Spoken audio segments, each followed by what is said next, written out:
3,000 throats each dawn to keep a light burning no eye can see. The vaults beneath Terra's palace breathe coolant and incense, exhaling steam that carries the chalk dust of powdered bone. Here, where natural light has not touched stone for 10 millennia, the condemned shuffle forward in restraint harnesses. Tech adept Logis Gamma 7 scratches calculations on parchment, converting human souls into kilowatt measurements. Each bound psyker wears identification tags marking their slot in the feeding schedule: morning shift, midday surge, evening maintenance burn. Their shaved heads bear fresh tattoos indicating execution hour, burned into skin with the same precision used to brand livestock. The Astronomican requires feeding. This great beacon that guides Imperial vessels across the galaxy's treacherous currents consumes psykers at a rate that would empty worlds, yet Terra's quotas never diminish. The machine of collection spans star systems, coordinated by edicts that treat human sacrifice as agricultural policy. Names fall away in the processing lines. The body becomes a unit, the unit becomes a figure. The figure becomes wattage. Edict Obscura 7.3 governs these protocols, its cracked leather binding sitting beneath reliquary glass like a sacred text. The document specifies collection rates, transportation standards, and acceptable mortality percentages during transit. All arrivals shall be sorted and expended in accordance with authorized schedules. Deviation is sedition, pity is sabotage. 3 copies exist in the palace archives. 700,000 copies circulate through imperial bureaucracy, each bearing the same mathematical precision that reduces children to resource allocation. Administratum scribes copy its clauses annually by hand, ensuring the meaning never softens when printed. A scribe at a bronze podium reads from ledgers thick as coffins. The parchment is human, the ink boiled oil and soot, the nib tempered to scratch like bone on tile. He wears gloves because living oils contaminate holy calculations. Beneath the cloth, a scab marks his right palm in the shape of a sigil from a tally gone wrong. He recites clause and code, catalogues wattage achieved, signs witness lines with names the ledger will digest and forget. Rising tithe quotas, he notes, will increase arrivals by 9% this quarter. Planetary shortages will be penalized as dereliction. The feeding apparatus extends far beyond these vaults. Black ships traverse the galaxy collecting psykers from compliant worlds, their holds packed with human cargo. Scholastia Psychena facilities sort the harvest, separating those suitable for astropath training from those marked for immediate sacrifice. Sector governors receive updated collection targets annually, with shortfalls punishable by inquisitorial investigation. The mathematics remain constant. More territory requires more souls, processed through systems that have perfected the conversion of human life into navigational utility. Those closest to the Golden Throne's light burn brightest and die slowest. The Adeptus Astronomica staff who oversee the feeding develop specific psychological conditions from proximity to mass sacrifice. Choir masters suffer recurring nightmares of screaming voices. Sanctum wardens require memory wipe procedures every 18 months to maintain operational effectiveness. The palace hierarchy considers these casualties acceptable overhead in maintaining galactic navigation. A line pauses at a threshold, painted with warning chevrons repainted so often the floor rises half an inch. A girl stares at the knot in her restraint cord as if it might unravel into escape. Her lips move soundlessly. She has learned to pray in silence because the woman beside her wears a shroud that slicks thoughts away from language. The sister's gaze holds no cruelty. It holds nothing at all.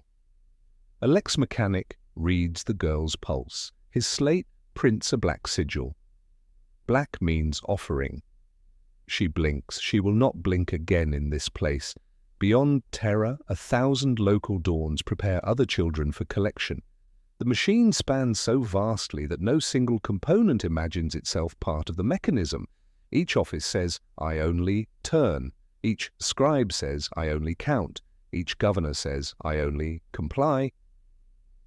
Yet together they form an apparatus that has made human sacrifice indistinguishable from civil service, where mercy gets measured in statistical utility.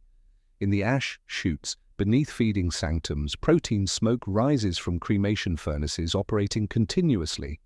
The organic residue processes into nutrient paste for palace staff rations.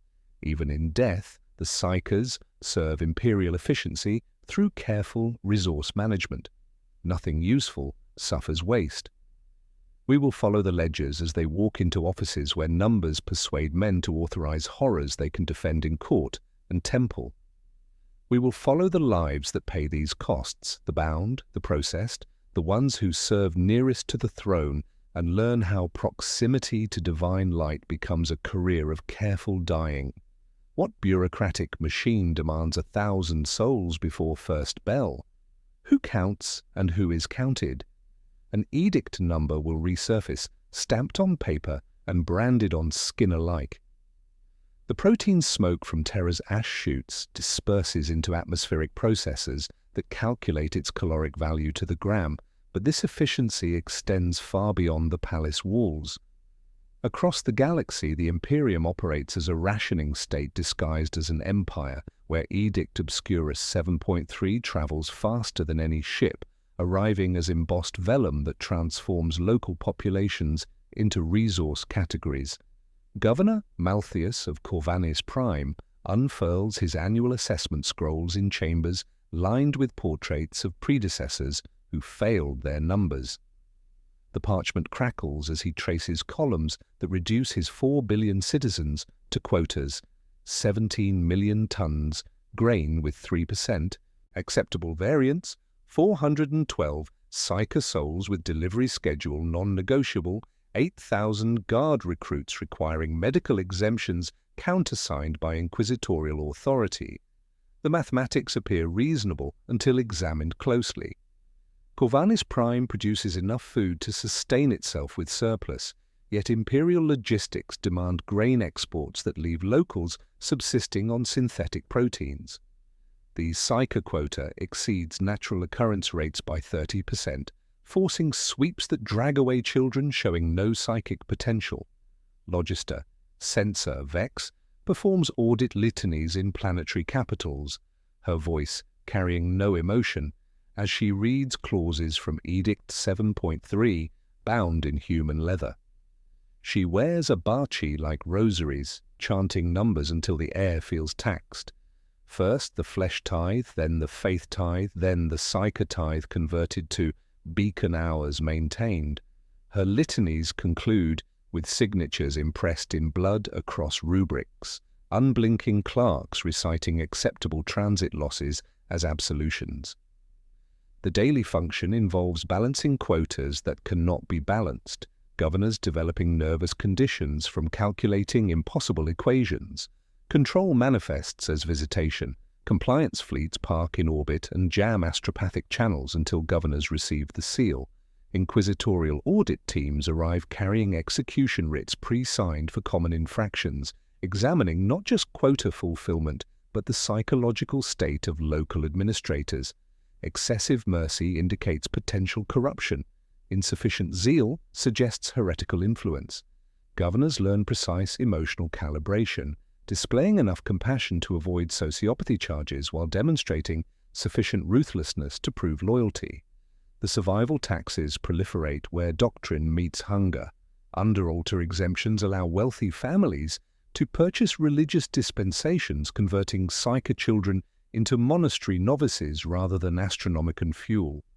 Black market saints' bones serve as bribes for collection officers, their provenance irrelevant compared to utility in securing favorable census reports.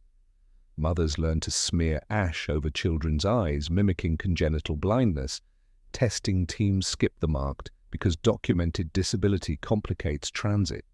Feigned illness becomes liturgy, sham fevers burned with stolen promethium to trigger deferments. The ministorum translates quotas into devotions.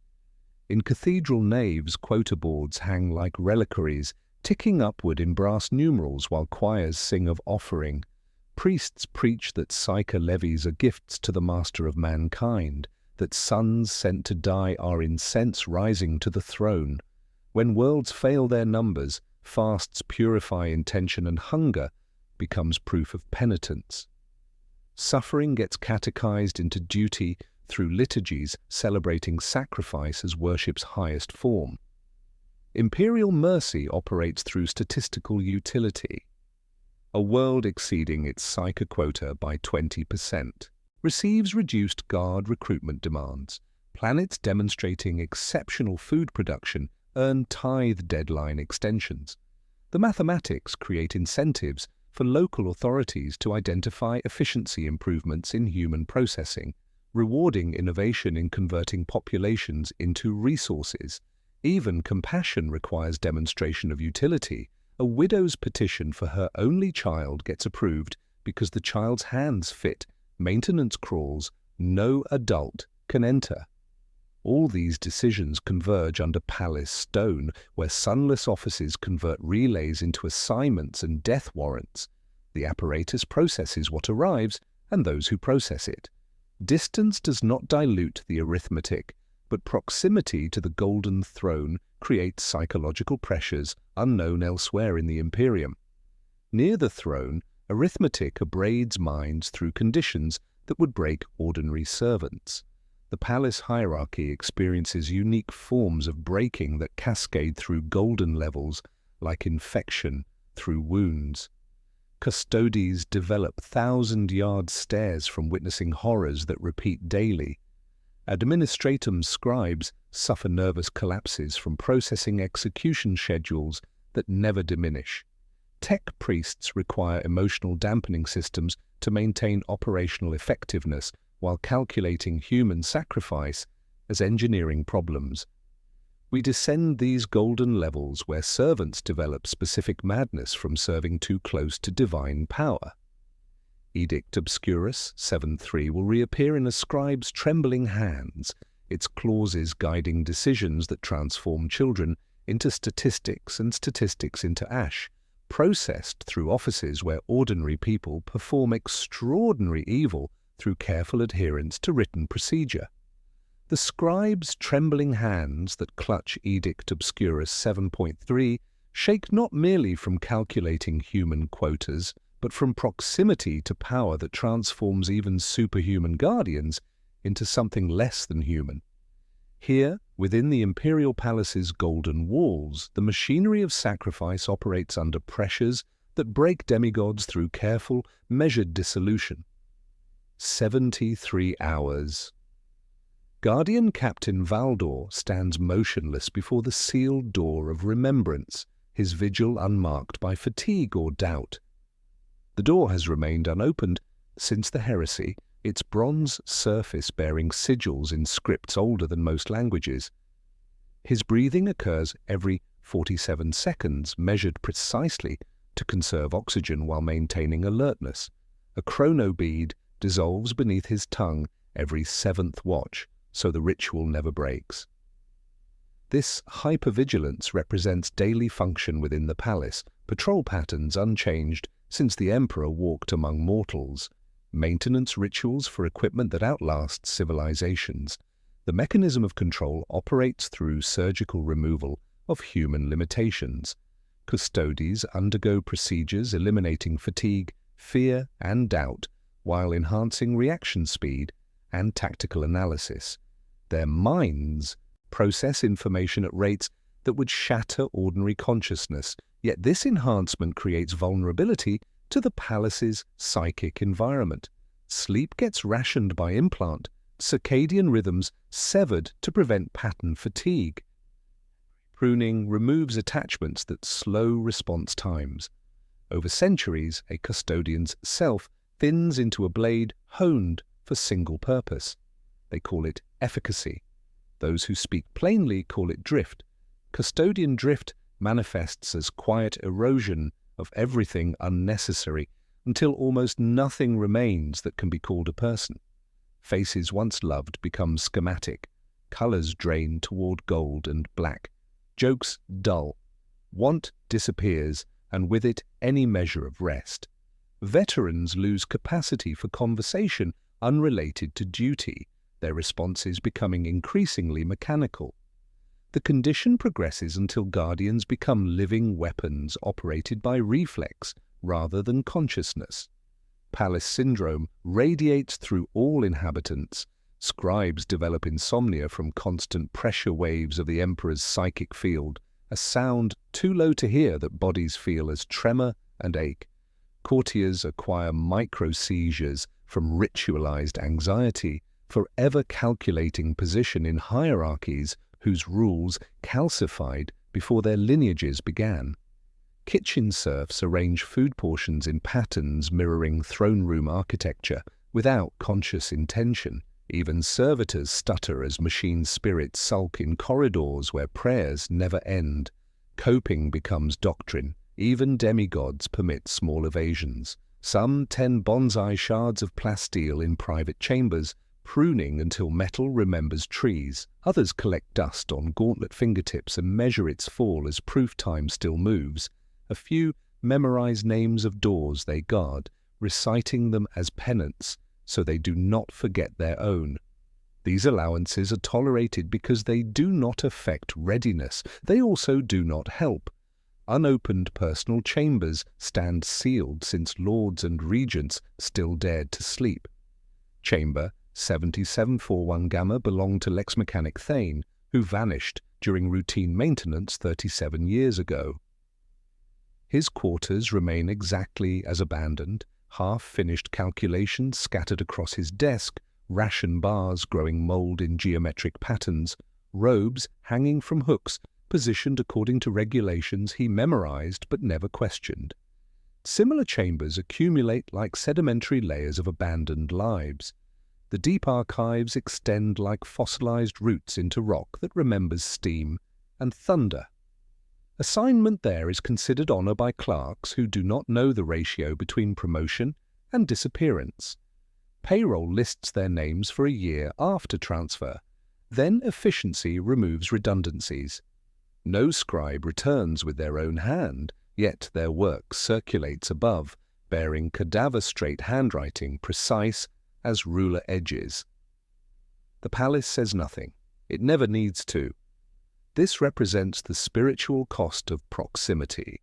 The Emperor's psychic emanations saturate these halls like radiation, creating specific forms of madness. For some it becomes adoration caught in throats until choking becomes ordinary. Dreams leak, memories blur at edges, replaced by liturgy. Time frays, sanity becomes ability to perform function without inquiry. The palace manufactures obedience by flooding air with meaning until no one dares invent their own. What happens to ordinary humans in an environment that breaks demigods? The deep archives wait in darkness, 17 levels down, their silence broken only by pages turning in chambers where no scribes remain to read them. The chambers where no scribes remain echo with calculations that continue without calculators, but 17 levels above, living scribes bend over ledgers that process the quotas, feeding Terra's appetite. If the palace environment can break demigods through proximity to divine power, ordinary humans suffer transformation into something both less and more than human. The administrative flesh that forms the palace's nervous system. Scribe recruitment begins with desperation. Families sell children to settle grain debts or earn exemption from harsher levies. The transaction follows sacred protocols, literacy assessment through quill manipulation, mathematical evaluation via abacus recitation, psychological testing, measuring compliance against initiative. Children who pass become throne property. Children who fail become servitor components. No child returns home. Matthias, docket 174, arrived 8 years ago as purchased cargo, his parents trading him for grain vouchers lasting 3 weeks. Training transforms recruits into living calculators through systematic replacement of human responses with bureaucratic reflexes. Sacred documentation protocols require copying Edict Obscurus 7.3 17 times during apprenticeship, each iteration burned into memory until clauses become automatic responses. They learn numeracy as prayer, figures as devotions, human sacrifice as engineering, problems requiring precise solutions. Sleep gets rationed to 4 hours nightly. Food becomes reward for quota completion. Error becomes sin requiring penance through extended shifts. Daily function consumes them completely. Scribes collate astropathic receipts with cargo manifests from black ships, reconcile transit loss declarations against Edict 7.3, and produce feeding schedules balanced to the minute. The work divides psyker consignments into cohorts by wattage yield, assigns them to sanctum slots, calibrates contingency margins should batches arrive spoiled by warp sickness, docket notations flow inward, orders outward, one machine of living flesh serving another. The physical toll accumulates like compound interest. Spines curve from decades hunched over desks built for children, but used by adults who never outgrow their stations. Candlelight blindness progresses through stages, inability to see natural light, then color blindness, finally, tunnel vision focused only on parchment directly before them. Malnutrition results from work obsession making eating feel like time theft. Scribes develop specific deformities, ink-stained fingertips that never clean, right shoulders higher than left from constant writing, necks twisted permanently toward dominant hands. Control operates through quotas, measuring devotion in pages processed. Each scribe maintains personal tallies, documents copied, calculations verified, execution schedules transcribed. Audit litanies occur monthly, senior scribes examining work for compliance violations. Insufficient output indicates spiritual weakness. Excessive output suggests pride requiring correction. 2 witnesses initial each correction. Red ink is heresy except by sanction. Scroll sickness manifests as numerical pattern hallucinations, beginning with seeing figures in peripheral vision and progressing to full mathematical seizures. Scribes report numbers crawling across blank walls, equations solving themselves in empty air, columns marching through dreams in formation. Advanced cases develop compulsive counting, heartbeats, breaths, footsteps, words spoken in conversation. The condition is considered occupational sanctification, proof of proper dedication to numerical mysteries. Lodge solidarity provides survival through shared suffering. Scribes form networks sharing ration supplements, ink supplies, copying shortcuts, reducing hand strain. These relationships transform into denunciation when audit pressure increases. Copying errors become currency, deliberate mistakes in rival departments' quotas, misplaced decimal points affecting resource allocation, strategic misfiling delaying competing projects. The spiritual cost is complete conversion of human experience into bureaucratic function. Life reduces to numeracy until memory becomes docket reference system. Scribes forget original names, identifying themselves by administrative codes. Personal history dissolves into service records. Childhood memories fade, replaced by regulation numbers and procedural clauses. They dream in columns, think in categories, love through proper filing. Matthias processes psyker transportation, manifests with mechanical precision, cross-referencing black ship cargo lists with Astronomican feeding schedules. Today, exhaustion causes his hand to falter. A single digit on a psyker record gets misfiled, coding a soul-binding candidate as thrown, offering material. The error cascades through systems, creating consequences he cannot imagine and will never learn about. The misfile feels like breath after a long-held note. When scribes discover contradictions in sacred records, what silences them is not always a blade, but sometimes a stamp, sometimes a new assignment slip, sometimes awakening in different corridors with fresh styluses and fewer names inside their eyelids. The black ships arrive on schedule, their cargo holds packed with human resources requiring processing through systems converting children into statistics and statistics into ash.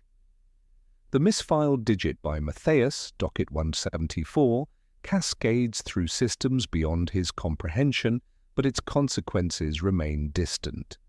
Today, the focus shifts from palace bureaucracy to the collection apparatus that feeds it, where children become cargo through processes refined across millennia.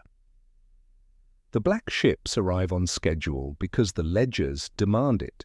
Sirens wail across Hive Primus on Corvinus Prime as Governor Malthius authorizes docking protocols with signatures he practiced until his hand stopped shaking.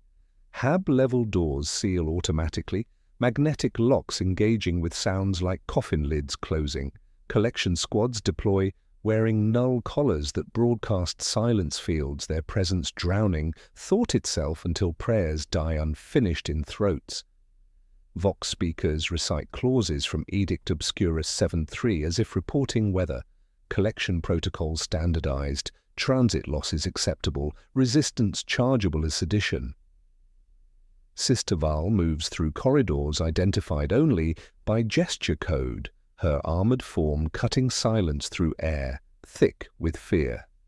2 fingers and a twist of the wrist, silence blooms around her. It is not quiet. It is absence. Thought thins.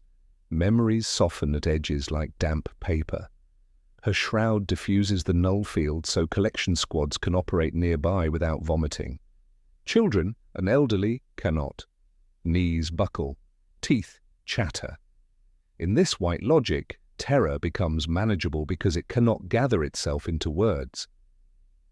Galeen sits in her family's prayer alcove, while her mother recites litanies promising Emperor's mercy. The words sound rehearsed, comfort for abandonment dressed as devotion. Her father clutches forged medical exemptions purchased with 3 months' rations, documents declaring congenital blindness that might save her. The papers crumble when Sister Val's silence field touches them. Lex mechanics following behind feed forgeries into portable shredders blessed with smoke and ink, their scanners detecting fraud through chemical analysis of ink age and parchment composition. The daily function operates through systematic processing. Null collars hang from servitor frames like butcher's hooks. Collection officers work smoothly, scan for latent psychic flicker, strap collar, ink forehead with sanction dye. The dye burns and will not wash for weeks. Names die under the ink. Galeen becomes 8-113 when the Lex mechanic inscribes her number on slate, block 8, sweep line 113. By instruction, no one speaks her birth name again. Catechisms taught this practice to prevent attachment. The Ministorum calls it mercy. The Administratum calls it hygiene. Control mechanisms ensure compliance through multiple vectors. Silence fields prevent coordination between families, making resistance impossible through inability to communicate. Sanction ink marks children as imperial property, while catechismal denial of names reduces identity to inventory codes. Parents who resist face immediate sanction. Parents who mourn face heresy charges. Parents who celebrate receive grain vouchers lasting 1 week. Survival taxes manifest as bribes that systematically fail. A father slips fingerbone charms carved as saint faces toward collection officers. The charms fall untouched. Wealthy families attempt purchasing exemptions through underaltar donations. Discovering collection quotas account for such attempts. Medical forgeries prove worthless when Lex Mechanic scanners identify common fraud patterns. Sanctuary claims collapse when collection officers carry inquisitorial seals, overriding all local authority. The spiritual cost requires communities to perform relief as abandonment. Mothers sing hymns while their children disappear. Fathers distribute sweets to neighbors as if celebrating marriage rather than mourning loss. The ecclesiarchy provides scripts for these performances, teaching families to express gratitude for their children's selection. Grief becomes heresy, Joy becomes duty. Love gets properly directed toward the Emperor rather than wasted on family bonds. At the void dock, the black ship opens like a mouth. Interior wards glow with hexagrammic lines while silence field emitters thrum. Manifest crews register cargo by cohort and yield potential. A quartermaster tallies bodies as units against beacon hour ledgers. Transit mortality appears as column heading, pre-filled with expected value, 1 in 10 reach Terra. The number represents habit, not pessimism. Warp sickness will take some. Panic will take some. The voyage consumes the rest through malfunctions, labeled acceptable by directive. Processing writes denial of names into bone. Intake scribes stamp sanction ink onto foreheads while chaplains recite that identity is gift to be returned. Iron tags hang on cords, clacking against collar latches, becoming part of the ship's rhythm. Galeen stands in wire-corralled pens, holding embarkation prayers she cannot read, because letters slide when she tries to focus. The ship lifts, translates, becomes hum, threaded into the Astronomican's roar. Expected mortality manifests as empty spaces no one counts aloud. Bodies become ash that becomes ballast. Ledgers mark reductions and subtract again. Galeen, 8-113's journey continues in Terra's sorting halls where categories replace possibilities. Sister Val's silence remains the axis around which this movement turns, and we will measure what wielding that absolute absence costs the one who carries it.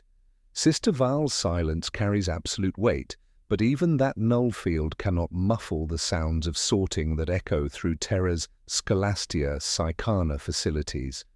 Here, the black ships disgorge their human cargo into triage lines where children become categories through processes refined across 10 millennia of industrial efficiency.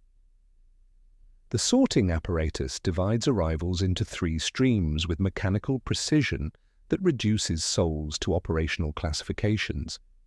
Rejects flow toward throne, offering chambers their psychic potential too weak, unstable, or dangerous for controlled use. Soul-binding candidates demonstrate sufficient strength for astropath service, minds capable of surviving the ritual that burns away humanity while preserving utility. Rare talents with exceptional power ratings earn battlefield-sanctioned training, becoming living weapons for Imperial armies. The mathematics remain constant across all facilities. 90% become offerings, 9% become astropaths, 1% becomes sanctioned psychers. These ratios appear in quarterly reports as production targets rather than human costs. Daily function operates through systematic sensory deprivation designed to strip away external stimuli until inmates exist in grey void punctuated only by drip-fed catechisms. The chambers pulse with low-frequency hums that prevent sleep while maintaining consciousness, their walls lined with psychic dampening materials that create dead zones where thoughts collapse before forming. Nutritional paste arrives through feeding tubes calibrated to sustain life while preventing comfort. Blank wardens patrol constantly, their null fields moving through corridors like weather systems that drain meaning from air. Galeen, 8-113, sits in chamber 47 Gamma, while speakers recite liturgies explaining her purpose through repetition designed to replace memory with doctrine. The Emperor requires service. Service requires sacrifice. Sacrifice purifies intention. Her psychic rating qualifies her for soul-binding candidacy, meaning survival through transformation rather than consumption. The distinction feels academic when viewed from inside a box measuring 2 meters square, but the ledgers treat it as fundamental classification determining resource allocation. Control mechanisms layer psychological conditioning over pain compliance protocols with scientific precision. Subjects undergo daily evaluation sessions measuring psychic output against behavioral compliance using brass-lidded devices that register mental activity through needle deflection. Resistance triggers punishment through neural feedback collars calibrated to cause maximum discomfort without permanent damage. Cooperation earns marginal improvement in conditions, thicker gruel measured in grams, softer restraints padded with synthetic fabric, exposure to artificial daylight lasting precisely 7 minutes. The system creates dependency on small mercies while eliminating hope for larger ones through careful rationing of relief. Survival taxes manifest as desperate calculations performed by minds reduced to basic arithmetic. Some candidates practice self-harm techniques to register as weaker, hoping to avoid soul binding by appearing unsuitable for the process. Others attempt manipulating their psychic readings through meditation techniques learned from whispered instruction, trying to fool scanners whose sensitivity exceeds their understanding. Staff. Ration skimming becomes currency within the facility. Extra protein paste traded for cleaner water, additional sleep time purchased with hoarded stimulants, information about processing schedules sold for contraband comfort items. The economy operates on margins so thin that survival itself becomes luxury, requiring payment in degradation. The soul-binding ritual proceeds with clinical precision that transforms horror into procedure. Galeen enters the sanctum shackled to a bronze chair, while tech adepts calibrate psychic resonance equipment using instruments that measure souls like voltage. Speakers recite the liturgy of binding without emotion. The Emperor's will made manifest through shared agony, human consciousness merged with divine purpose through careful destruction of individual identity. The process begins with sensory overload that floods neural pathways with stimulation beyond human tolerance, progresses through psychic violation that tears away memories and attachments, concludes with permanent scarring of soul and flesh that creates conduits for telepathic transmission. The scream starts before the light touches her. Galeen's voice tears from her throat as psychic energy burns through neural pathways never meant to carry such voltage, the sound recorded by monitoring equipment for later analysis. The Emperor's presence floods her mind like molten gold, searing away memories, preferences, attachments that might interfere with function. Her eyes burst with light that continues burning behind closed lids, the optical nerves cauterized by exposure to psychic emanations. Skin cracks along lines of psychic force, forming glyph scars that will never heal but serve as permanent conduits for astropathic communication. The process lasts 17 minutes measured by chronometer. Recovery requires months, calculated by medical assessment.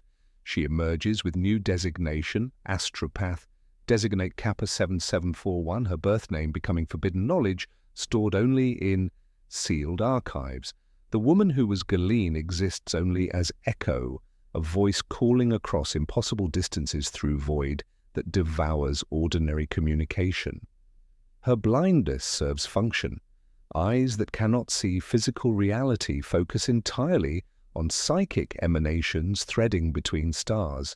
Choir vaults beneath the palace require cooling systems to prevent spontaneous combustion when astropaths channel the Astronomican's power, their chambers maintaining temperatures barely above freezing while psychic energy burns through human nervous systems at rates that would ignite unprotected flesh.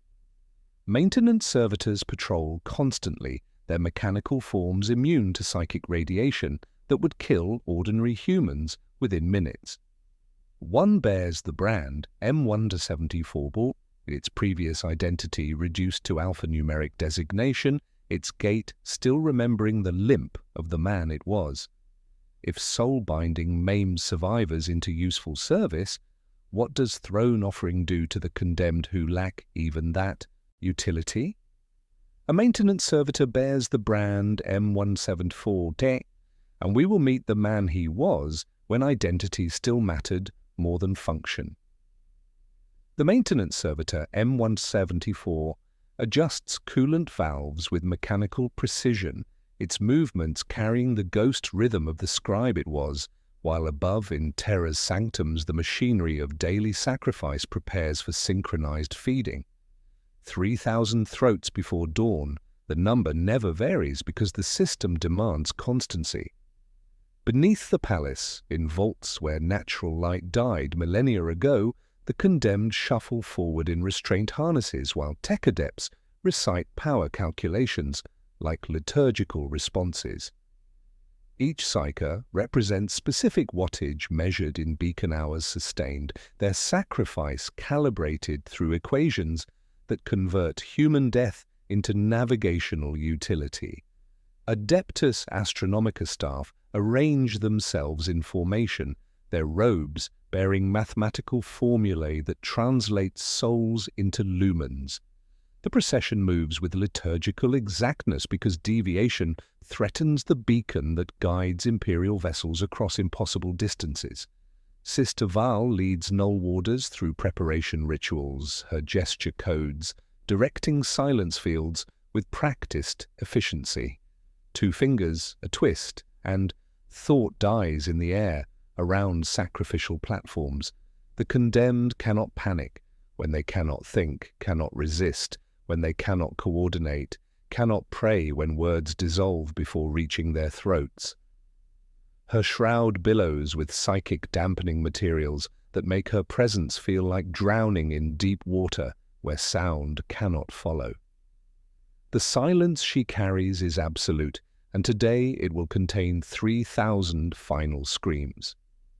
17 levels above, Guardian Captain Valdor maintains impossible vigil while his peripheral awareness tracks execution schedules processed by scribes whose hands shake from proximity to divine power.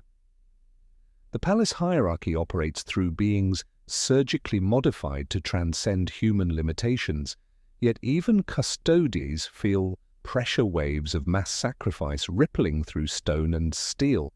Custodian drift manifests as micro-seizures during feeding hours, golden armor trembling with frequencies that resonate through the throne's psychic emanations. In alcoves, administratum scribes stamp schedules with red wax, bearing the sigil of Edict Obscura 7.3, their movements mechanical from years of processing death as paperwork.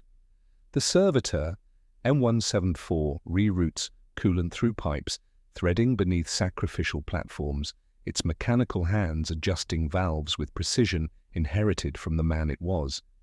Matthias, docket 174, processed psychotransportation, manifests until exhaustion caused the misfile that cascaded through systems, converting a soul-binding candidate into throne-offering material.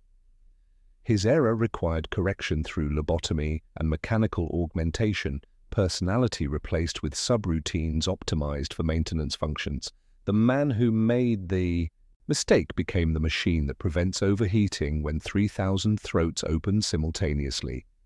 In choir vaults cooled to prevent spontaneous combustion, Astropath designate Kappa 7741 takes position among 100 minds, preparing to braid consciousness into the Astronomican's roar. The woman who was Galeen exists now as voice calling across void, her blindness focusing entirely on psychic emanations that thread between stars. Glyph scars along her arms pulse with stored energy, while cooling systems maintain temperatures that would kill unaugmented humans within minutes. Her breath creates frost clouds as she aligns her thoughts with the collective that sustains Imperial navigation, feeling the throne's presence as pressure rather than light. 40,000 light-years distant, Navy frigate Righteous Endeavour navigates by beacon light through warp storms that scatter vessels lacking guidance. Navigator Primus Corvain feels the Astronomican's pulse through his third eye, the rhythm steady as heartbeat until power fluctuations create momentary darkness. The beacon flickers, stars disappear. In that instant of blindness, demons press against Gellerfields, while the ship tumbles toward reefs of crystallized time that would trap it forever. Emergency protocols engage as the crew realizes their lifeline wavers. The signal travels through copper nerves and servitor minds. In sanctums, 3,000 throats open in practiced simultaneity, while blades rise and fall with brutal economy. Blood sheets across tiles, scored by countless rituals as coolant hisses, white vapor meeting red steam in weather systems of precision horror. The air fills with iron and hot salt, while tech adepts call out power levels over chanted calculations, their voice augments rendering them monotone. The condemned convert into wattage with mathematical precision, each death generating specific energy output measured against navigational requirements. The beacon surges. In choir vaults, the psychic braid tightens into focused transmission, as Kappa 7741 feels her skull split around columns of golden fire. The frigate's beacon gauge swings into critical readings before stuttering back toward stability. Anomalous flicker protocols engage across Palace and Void as emergency systems compensate for power fluctuations. Chains drop from ceiling anchors in choir vaults, securing bodies as minds recoil from psychic feedback. The chant becomes numbers shouted hard enough to bruise throats. An administrative error ripens at the worst moment. Matthias's ancient misfile triggers arco-flagellant activation in Sanctum Tertius when docket codes overlap with penitent processing schedules. Pain engines crash onto floors, screaming litanies through Vox speakers while their human mouths gibber incoherently. Needle spines hum with stimulant slurries as overseers reach for kill switches that fail to respond because identification codes disagree with living flesh. The sanctum tilts toward chaos as cyber cherubs shriek warning hymns. Sister Val steps into the disruption with the absence she carries like a weapon. Her silence slams into awakening machines and caged berserkers, choking prayers that cannot form in her null field. Warders drive shock harpoons into harness rings, pinning muscle and metal to floor grates, while a custodian crosses the threshold without acknowledging blood, his presence folding potential chaos into order through pure existence. The arco-flagellants collapse into prayer position, their mechanical augmentations sparking as neural feedback loops reset to standby configuration. The beacon stabilizes as 3,000 souls complete their conversion into navigational utility. Far above, Navigator Corvain's third eye burns with restored light as the righteous Endeavour corrects course, its crew never knowing how close they came to dissolution in warp storms that devour ships lacking guidance. Ash spirals down chutes while protein smoke rises from cremation furnaces operating continuously, organic residue processing into nutrient paste for Palace staff rations. Nothing useful suffers waste in systems refined across millennia. In administrative chambers, auditors adjust ledgers to reflect expenditure and yield, signing names that matter to them and no one else. New quotas calculate using today's losses as proof of efficiency, replacement lists printing while smoke still thickens the air. The Arco cages receive fresh blessings and relabeling, while docket glitches log for correction in departments that will be thanked and ignored. The process resets because it is built to endure, each feeding generating requirements for the next through careful conversion of human suffering into operational necessity. Where ash falls, new edicts rise with mathematical precision that transforms tragedy into procedure, each death creating demand for additional deaths in cycles sustaining themselves across millennia. The flicker that saved one ship required erasure of 3,000 identities, yet Palace corridors hold deeper losses that no ledger counts, silences that expand beyond even Sister Val's null fields into spaces where names go to die. The ash, spiraling down Terra's chutes, settles into ledgers that calculate the bill for 3,000 throats, each death generating quotas that ripple across Imperial space like infection through wounds. In tally chambers, casualty clerks ink production costs rather than human losses, while labor gaps open as quietly as knife cuts. Indenture officers stamp contracts converting palace debtors into ash haulers and tile scrubbers, their terms reading "until quota stabilization," a phrase meaning forever. The servitor M174 records increased coolant draw and routes maintenance notes to desks whose owners received reassignment to the deep archives at dawn. Distant worlds receive the bill as quota increases transmitted through astropathic channels already strained by beacon maintenance.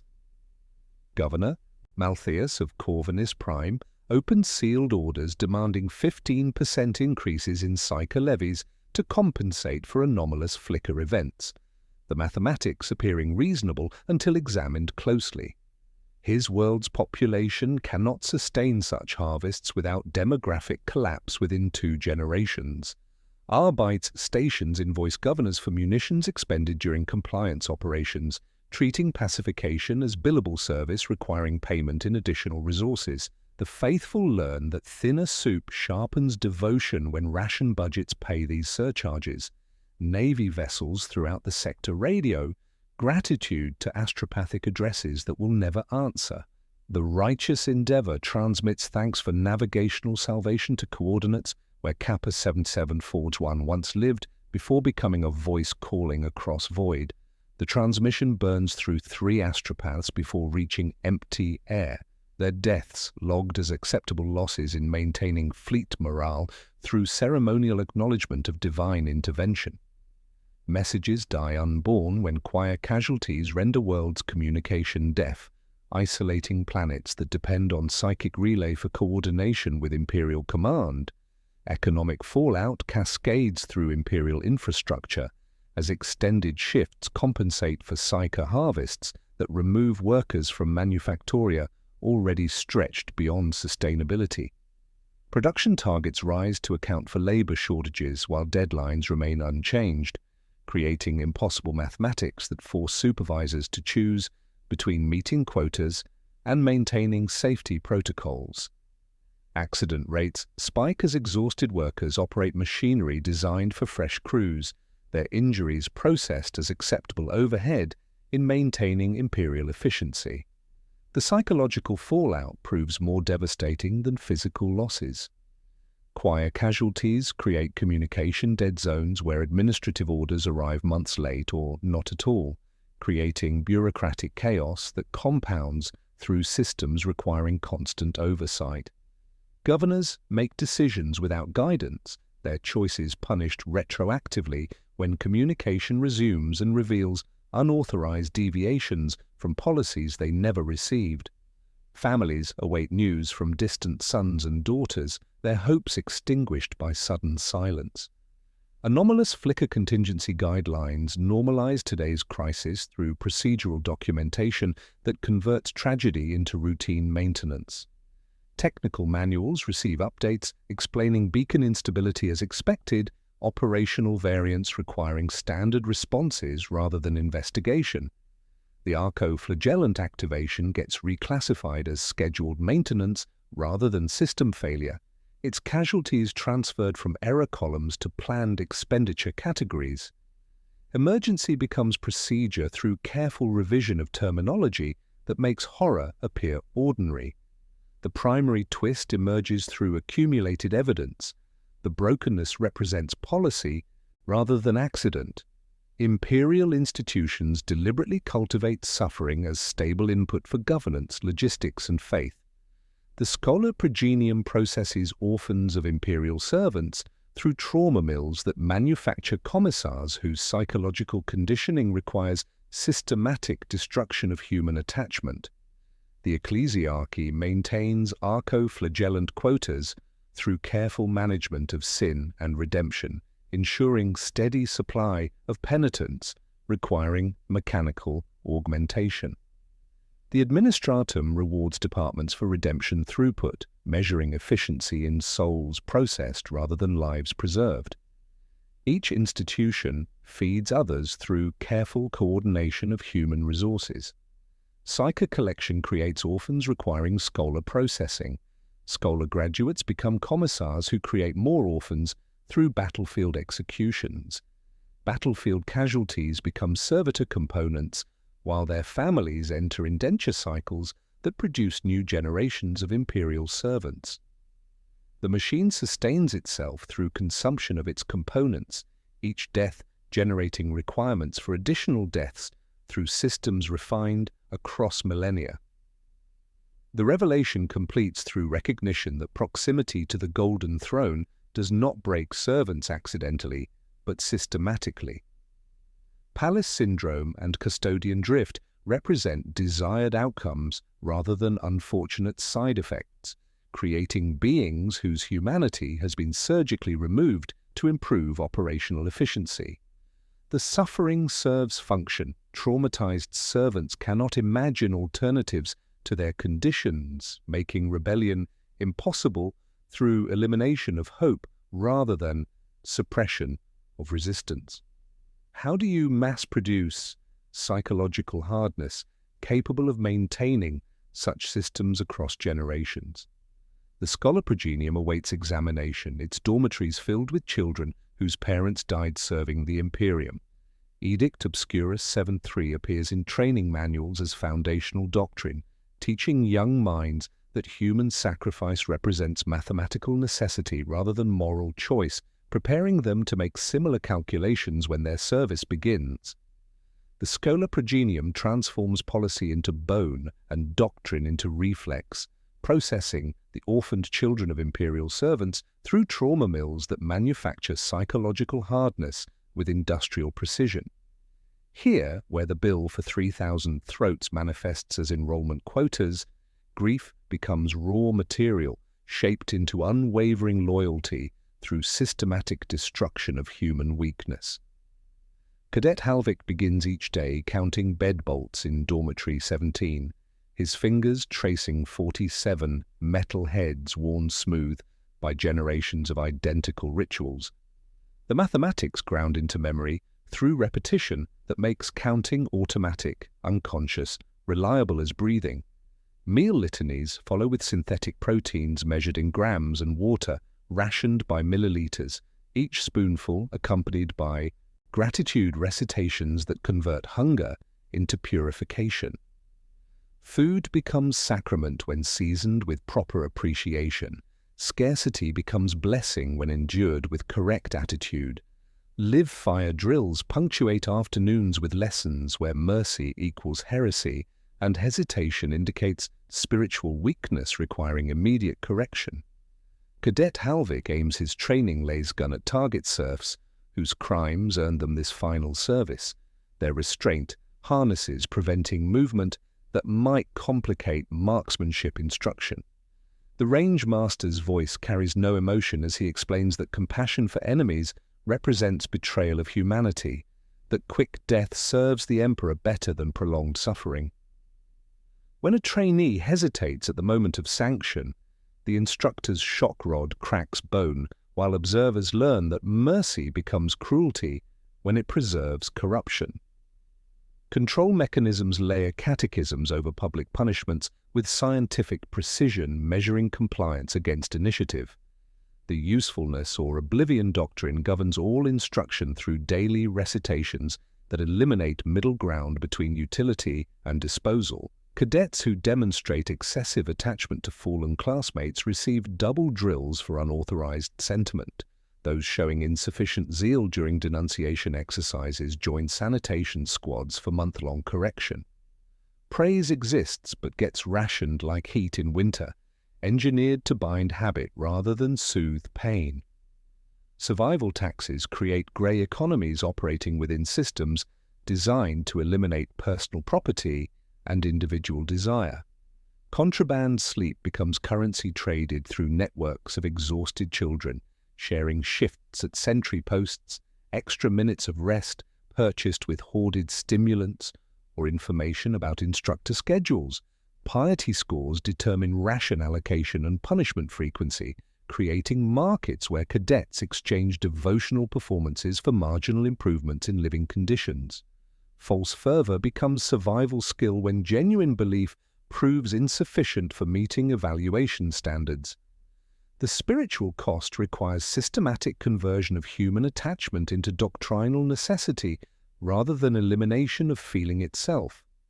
Cadets learn to redirect love toward the Emperor rather than family, friendship toward the Imperium rather than individuals, hope towards service rather than personal fulfillment. Kindness gets channeled into necessary cruelty through instruction explaining that harsh treatment prevents worse fates, that discipline demonstrates care through preparation for realities awaiting beyond Shola walls. The system produces servants who can live with themselves after monstrous acts because doctrine reframes horror as salvation. Commissar Aspirant Thane, no older than 15, leads mock execution drills while Instructor Major Kraus reads from Edict Obscurus 7.3, his voice carrying the weight of sacred text as he explains Psyche, expendability through mathematical necessity rather than moral choice. The condemned Psyche represents resource allocation problem requiring efficient solution, not human being deserving consideration. 3,000 throats before dawn becomes liturgical response demonstrating proper understanding of imperial priorities. Cadet Halvik repeats the numbers until they lose meaning, becoming sounds rather than calculations, prayer rather than arithmetic. The instructor's words cut through air like blade edges. Expendability is not contempt, but arithmetic, and arithmetic is love in a hard world. Graduates cycle back into the vast machinery that created them, their psychological, hardening testament to systematic efficiency. Some become black ship wardens whose null-collar training begins in scholar chambers, where silence gets weaponized through careful conditioning. Choir vault prefects emerge from programs teaching administration of suffering through proper management of human resources. Tempestus Scions learn that attachment to squadmates represents operational liability, requiring constant vigilance against emotional compromise. Each specialization demands specific forms of trauma carefully calibrated to produce desired outcomes. Sister aspirants undergo additional conditioning, preparing them for service requiring absolute isolation from human connection.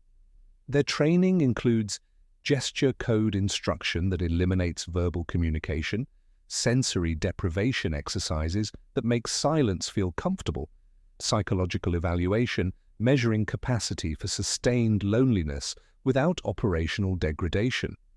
In Training Manual Appendix 7, gesture codes appear with clinical precision: 2 fingers and a twist for silence field activation, closed fist for null collar engagement, open palm for psychic dampening field modulation.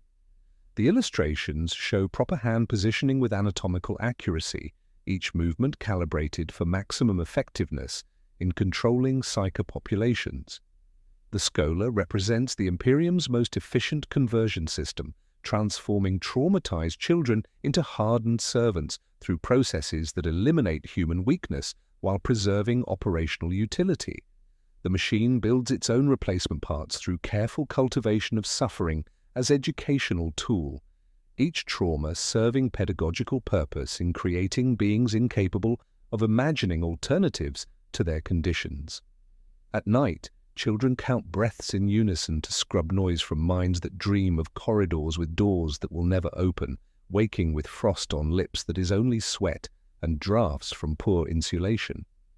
Silence weaponized through systematic conditioning creates beings whose presence drowns thought itself. But what does wielding such absolute absence cost the one who carries it? A familiar gesture code appears in Scholar manuals with clinical precision, its origins traced to chambers where Sister Val learned to make her existence into void that serves the Golden Throne's appetite for human sacrifice.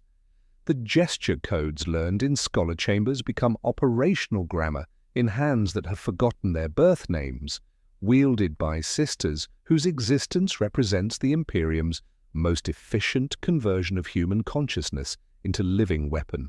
Sister Val moves through palace corridors where steel treads echo beside pits of sacrifice, her presence transforming the fundamental nature of reality through null fields that make thought collapse before forming.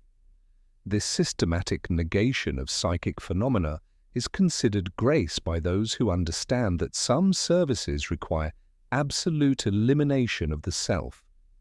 Daily function operates through black ship warding that converts human cargo into manageable inventory through proximity to beings whose existence denies psychic phenomena entirely.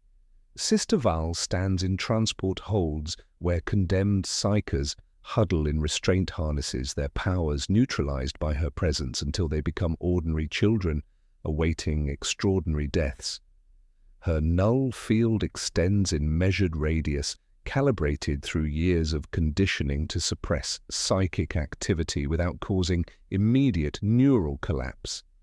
The technical specifications appear in operational manuals with clinical precision: optimal distance, 3 meters, field strength variable by mental discipline, exposure duration limited to prevent permanent damage before delivery to Terra's processing centers. Palace antechamber vigils require standing motionless for days, while psychic emanations from the Golden Throne wash through stone and steel with intensity sufficient to drive ordinary humans insane within hours. Sister Val maintains position outside Choir Vault Kappa, where Astropath Designate Kappa 7741 channels the Astronomican's roar, her null field creating buffer zones that prevent psychic feedback from igniting surrounding atmosphere. The relationship exists as negative space. The woman who was Galeen calls across impossible distances, while the sister ensures those calls do not burn through reality itself. Their connection operates through careful absence, each serving function through systematic denial of human connection. Infestation sweeps deploy sisters as living anti-psychic weapons against demonic manifestations that feed on human emotion and thought. Their presence creates dead zones where entities dependent on psychic energy cannot maintain cohesion, dissolving into component malice that dissipates without anchor points. Sister Val walks through maintenance galleries where shadows once moved independently, her footsteps marking territory reclaimed from influences that turn prayer into invitation. The silence she carries is not mere absence, but active negation, void that consumes rather than simply lacking substance. Control mechanisms eliminate identity through systematic reduction to brands and company designations, serving operational necessity rather than personal recognition. Sister Val bears the mark Sigma 7 on her left shoulder, scar tissue raised in precise lines, identifying her specialization and deployment history. Names become operational liability when attachment to individual identity interferes with absolute service. Silence oaths prevent verbal communication that might create bonds, threatening the isolation required for null field generation. The neural pathways for speech severed through surgical precision that leaves only gesture codes for essential coordination. Words carry weight that could anchor consciousness, making self-emptying impossible through accumulated meaning. No survival taxes exist within the sisterhood because intimacy, art, and personal expression represent operational liabilities that compromise effectiveness through emotional contamination. Sisters cannot trade comfort because comfort indicates insufficient dedication to function. They cannot form friendships because friendship creates preferences interfering with duty. They cannot pursue interest because personal desires suggest divided loyalty threatening operational efficiency. The system eliminates all human needs except those directly serving imperial function, creating beings whose existence focuses entirely on negation of psychic phenomena through complete surrender of individual identity. The spiritual cost requires absolute self-emptying that transforms human consciousness into void capable of containing and neutralizing psychic energy through systematic destruction of personality. Sister Val exists as absence rather than presence, her identity dissolved through years of training that removed every aspect of self that might interfere with function. Memory gets pruned to eliminate attachments that could compromise operational effectiveness. Preferences disappear through conditioning, making choice irrelevant to service requirements. Hope dies through understanding that individual desires represent selfishness, incompatible with devotion to the Golden Throne's appetite for human sacrifice. She endures hatred from those her presence protects, their revulsion at null fields making prayer feel like drowning in deep water where sound cannot follow. Astropaths suffer physical pain when she approaches, their psychic sensitivity reacting to her null field like burns from cold fire that strips away the warmth of human connection. Palace staff avoid corridors where sisters patrol, their instinctive fear of beings whose existence denies fundamental aspects of human experience, creating isolation that serves operational security. The hatred functions by maintaining proper distance, preventing contamination through emotional connection that might compromise the absolute negation required for effective psychic suppression. A sister's presence makes prayer feel like drowning because thought dissolves into formless dread when exposed to null fields calibrated to eliminate psychic phenomena at the source. This effect represents grace rather than cruelty, purifying consciousness of extraneous thoughts while forcing focus on immediate reality stripped of hope or despair. In corridors where the servitor M1974 routes coolant past sacrificial platforms, Sister Val's footsteps mark rhythm beside pits where 3,000 throats opened at dawn, her silence ensuring that psychic residue from mass sacrifice cannot coalesce into manifestations threatening palace security through accumulated spiritual contamination.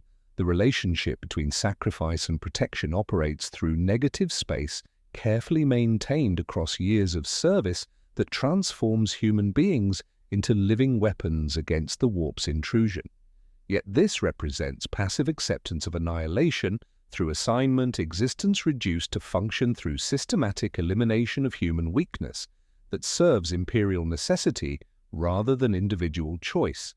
Some seek void willingly rather than enduring it through conditioning, pursuing active destruction of self through paths promising redemption rather than mere utility.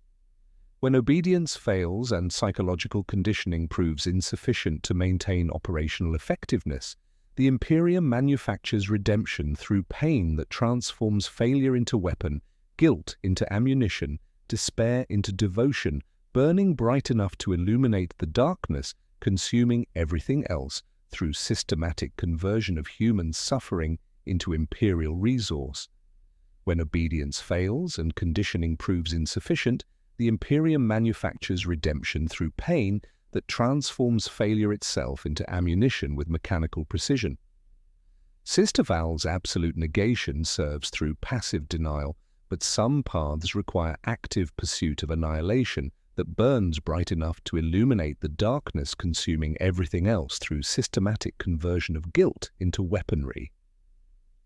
Penal Legion Tertius assembles each dawn under floodlights that erase faces and create silhouettes easy to count. Explosive collar inspections begin with tech adepts verifying detonation mechanisms calibrated to individual heartbeats, their litanies reducing human lives to ordnance requiring proper maintenance.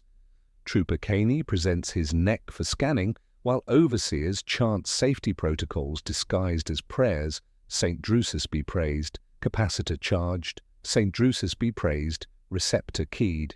His debt tally updates through calculations, measuring sins against service performed. The mathematics designed to ensure redemption remains perpetually beyond reach, through compound interest growing faster than battlefield achievement can reduce principal balance. Control operates through literal detonation rather than psychological conditioning, explosive collars monitoring biometric data continuously and programmed to detonate when stress indicators suggest potential desertion or when mission timers expire, regardless of tactical situation. Overseer litanies maintain proper spiritual framework explaining that fear of death represents insufficient faith, while acceptance of obliteration demonstrates proper understanding of redemptive sacrifice. The sin ledgers accumulate transgressions faster than battlefield service can absolve them, creating mathematical impossibility that ensures constant supply of volunteers for suicide missions dressed as opportunities for spiritual purification. Survival taxes manifest as officers selling clean death assignments to those wealthy enough to purchase quicker endings, the currency measured in contraband stimulants and hoarded ration supplements rather than imperial scrip. Confessor indulgences allow front-rank positions during assault waves, the most dangerous assignments reframed as privileges requiring payment to chaplains who understand that death in service represents luxury unavailable to those condemned to prolonged suffering through extended campaigns. A ration of uncut amasec buys transfer from mine clearance to breach team duty, an upgrade measured in minutes of extra life before inevitable obliteration. Sisters Repentia strip in cathedral naves before audiences trained to applaud annihilation, hair shorn until scalps bleed while vows tear throats raw. Confessionals become arming rituals where guilt transforms into ammunition loaded into weapons, blessed by chaplains who understand that suffering sanctifies violence when properly directed. Sister Repentia. Marcella kneels before brass braziers while her mistress reads charges accumulated through decades of perceived failures. Hesitation during execution duty, unauthorized mercy toward heretical populations, insufficient zeal during purification campaigns. Each transgression receives numerical weight in ledgers, converting moral failure into mathematical debt, requiring payment through increasingly dangerous assignments, calculated to achieve either redemption or martyrdom with equal acceptability to imperial accounting systems. Penitent engines represent ultimate weaponization of devotion through technology that converts human anguish into military asset. The pilot's body slots into a cradle of needles and hooks, while pain amplifiers map neural pathways, the machine learning to interpret different frequencies of suffering as tactical commands requiring specific weapons deployment. Sister Joanna sees dead sisters in muzzle flashes while her sarcophagus amplifies guilt into kinetic energy, each remembered failure translated into forward momentum driving the war machine toward enemy positions with relentless determination. Her screams become hymns through Voxcaster modification that transforms agony into liturgical responses, the cockpit filling with burnt sugar smell of augmetic insulation and hot sweetness of blood. The arco-flagellant cages recall identical principles applied to different populations, both systems translating hymns into carnage through neural plugs and behavioral conditioning that makes violence feel like worship. Flagellants receive pain engine stimulation, while penitent engines channel guilt through mechanical amplification, each approach achieving identical results through different methodologies. Both create beings whose existence serves imperial warfare through systematic destruction of human identity, replacing individual consciousness with programmed responses optimized for battlefield effectiveness rather than personal survival. Administrative apparatus rationalizes this violence as sacred necessity through documentation converting horror into procedure, each death recorded as successful completion of redemptive service rather than waste of human resources. The ecclesiarchy provides theological framework converting personal failings into cosmic debt, while the Adeptus Mechanicus supplies technological means transforming flesh into engines of war.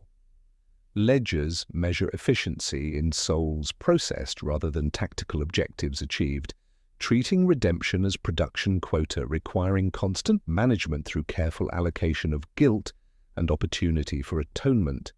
Who writes the ledgers of sin and service that convert human failure into imperial resource through mathematical precision, making suffering appear sacred? We descend into paper mines where administrative apparatus processes guilt like ore, extracting utility from human weakness through systems refined across millennia of institutional efficiency.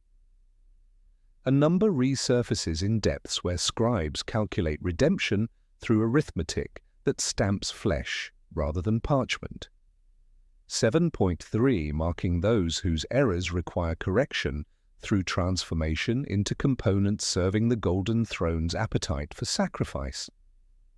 The number 7.3 stamped on flesh rather than parchment leads deeper into chambers where administrative apparatus processes guilt like ore, extracting utility from human weakness through systems refined across millennia. Here, 17 levels beneath the palace where natural light died before the Imperium's birth, administrator menials perform calculations that convert suffering into statistics with precision, making horror feel mathematical rather than moral.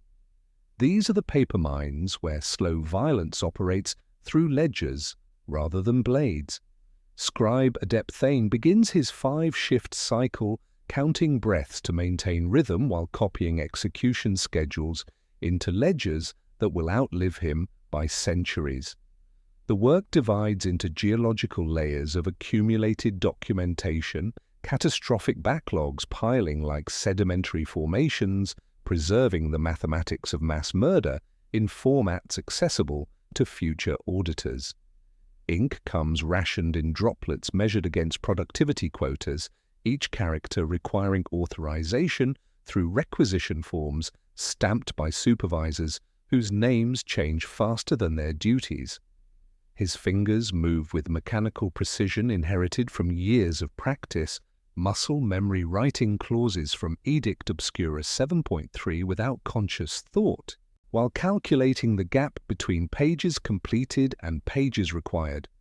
Control mechanisms operate through quotas measuring devotion in documents processed, each scribe maintaining personal tallies, determining ration allocation and shift assignment. Audit litanies occur weekly, senior scribes examining work for compliance violations, while micro-saints provide spiritual framework, converting bureaucratic efficiency into religious devotion. St. Calculon the Precise achieved canonization through 30 years of error-free transcription. His miracles manifest as balanced columns and reconciled ledgers rather than healing or prophecy. His skull sits in a reliquary above the central desk, brass nameplate reading Patron of Proper Documentation, empty sockets staring at workers whose errors might earn similar honor through death at their posts. Survival taxes create grey economies where ration chit bribes purchase marginal improvements in working conditions, while copying errors become currency traded between departments seeking to sabotage competing projects. Lodge Solidarity provides mutual support through shared supplies and covering for colleagues during sickness, but these relationships transform into denunciation networks when audit pressure increases and survival requires identifying scapegoats for systemic failures. A misplaced decimal point becomes evidence of heretical thinking when discovered during compliance reviews, the mathematics of human sacrifice allowing no tolerance for imprecision that might compromise operational efficiency. The spiritual cost converts life into numeracy through systematic replacement of human experience with administrative function, memory becoming docket reference system, storing personal history as case numbers rather than lived moments. Scribe Adept Thane remembers his childhood as Requisition 447 Alpha, his mother's death as Casualty Report 19 Gamma, his assignment to the palace as Personnel Transfer 7.3 Sigma. The numbers provide comfort through their precision, offering certainty in a universe where meaning shifts but mathematics remains constant. He dreams in columns and thinks in categories.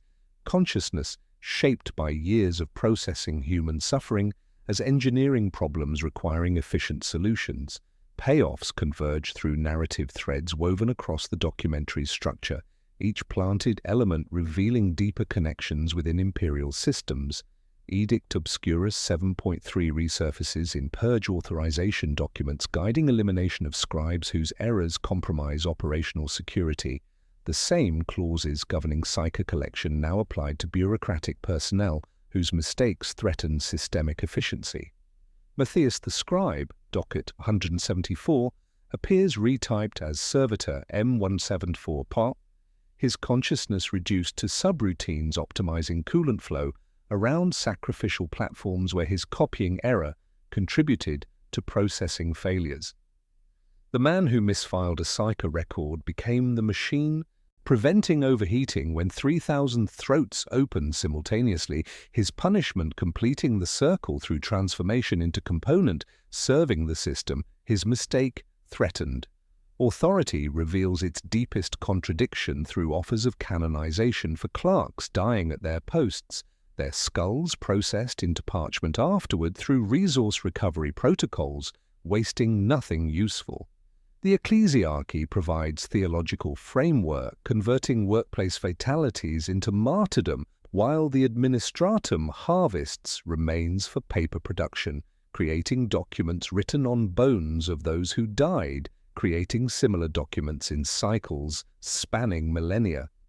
St. Calculon's skull watches over scribes whose deaths will feed the same apparatus that canonized his service, empty sockets reflecting light from candles made from rendered fat of previous saints. The contradiction completes through recognition that mercy operates as measurement rather than compassion, piety functions as performance evaluation rather than spiritual devotion. The machine's purpose reveals itself as endurance rather than goodness, systems designed to survive rather than serve, through careful conversion of human suffering into institutional stability. Each death generates requirements for additional deaths through mathematical precision-making. Horror appear reasonable when viewed from sufficient distance, arithmetic of sacrifice creating its own justification through accumulated precedent that transforms atrocity into procedure. We return to Galen's choir vault where the bell tolls before dawn, her voice calling across impossible distances while coolant hisses through pipes adjusted by the servitor that was once the man whose error helped place her there. What is prayer in a state that devours prayers, converting devotion into fuel for machinery that transforms human suffering into navigational utility through systems refined across 10 millennia of institutional efficiency, making horror feel sacred through careful application of mathematical precision to moral questions requiring no answers beyond operational necessity? Prayer in a state that devours prayers becomes the sound of ledgers closing over yesterday's ash, and dawnless terror draws breath that smells of coolant, oil, and old incense. The procession repeats with mechanical precision, each participant moving through roles refined across millennia, but now we witness it with full knowledge of every office moving the machinery that converts 3,000 throats into navigational utility before each artificial dawn breaks over the palace's golden spires.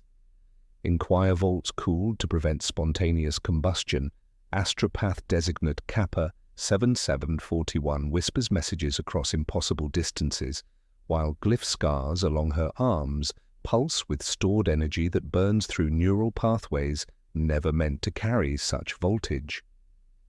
The woman who was Galen exists now as Echo, calling between stars, her consciousness scattered across void that devours ordinary communication, while her body remains locked in chambers where frost smoke hangs between pillars like prayers that forgot their words.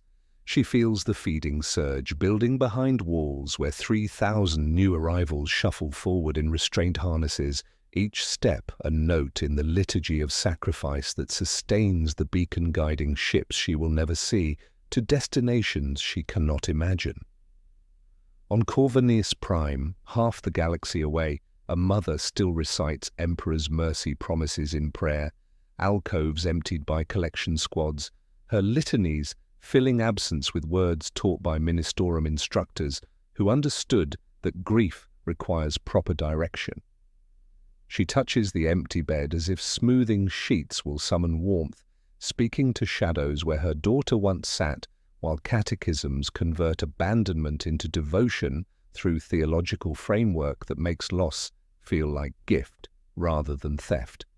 The black ships departed on schedule. The quotas were met. The beacon burned steady, guided by voices, including one that once answered to her daughter's name before identity became operational liability, requiring elimination. Sister Val paces eternal lines through corridors where steel treads echo beside pits of sacrifice, her null field creating dead zones that prevent psychic contamination while ensuring proper silence around feeding sanctums. 2 fingers and a twist. Absence blooms like flowers made of void. Her gesture codes direct wardens with mechanical precision inherited from conditioning that converted human consciousness into weapon capable of containing and neutralizing psychic phenomena through systematic destruction of individual identity. The hatred of those she protects reaches her like heat on glass, unfelt yet present, while her oath cut language from her throat and taught her to trade life for function and call it grace. She keeps moving because stillness invites memory, and memory represents operational liability in beings whose existence serves through absolute negation. In crawl spaces no one names, Servitor M174 routes coolant through pipes threading beneath sacrificial platforms, its mechanical hands adjusting valves with precision inherited from the man who processed psychotransportation manifests until exhaustion caused the misfile that cascaded through systems. Matthias, docket 174, became the machine preventing overheating when 3,000 throats opened simultaneously, his error requiring correction through lobotomy and augmentation that replaced personality with subroutines optimized for maintenance functions. Somewhere inside bone and solder, a reflex that used to count heartbeats now counts pressure differentials, the coolant flowing because the man who made the mistake became the machine that prevents his error from recurring. The thesis requires no flourish because the evidence accumulates like sedimentary layers of documentation. The Imperium refines suffering into creed and utility rather than wasting it through systems that have perfected the conversion of human anguish into institutional stability across 10 millennia of accumulated precedent. Grief becomes doctrine through careful catechization. Fear becomes labor through proper channeling. Error becomes component through surgical correction. Devotion becomes consumable heat through technical precision. Each death generates requirements for additional deaths through mathematical frameworks, making sacrifice appear sacred when dressed in proper theological justification. Arithmetic of horror creating its own rationale through documentation that converts atrocity into procedure. In a civilization engineered to survive rather than serve, the broken become load-bearing members whose fractures strengthen the structure they support through systematic distribution of trauma across populations trained to endure rather than resist. They hold up corridors others walk through without looking down, their suffering converted into infrastructure, invisible to those it supports. The machine feeds itself through careful consumption of its components, each sacrifice generating replacement requirements through systems designed to perpetuate themselves rather than achieve resolution. Procedural whispers carry street survival rules learned through generations of careful observation, wisdom distilled from horror into practical guidance. Hide your light when the census men come, for brightness draws collection squads like blood draws predators. Know your number before anyone asks, because Hesitation suggests unauthorized attachment to identity requiring correction. Speak litanies with proper intonation at inspection points, for incorrect emphasis indicates insufficient devotion demanding investigation. Avoid ash shoots where protein smoke rises from furnaces processing the faithful into nutrient paste, for they run hot even when they seem dormant, and proximity to imperial efficiency requires proper respect for its appetite. The bell tolls in chambers where chronometers measure time in throats rather than hours, each chime marking another cohort processed through feeding sanctums where tech adepts calculate wattage yield against beacon maintenance requirements. 3,000 throats before dawn becomes liturgical response demonstrating proper understanding of imperial priorities, the numbers losing meaning through repetition until they become sounds rather than calculations, prayer rather than arithmetic.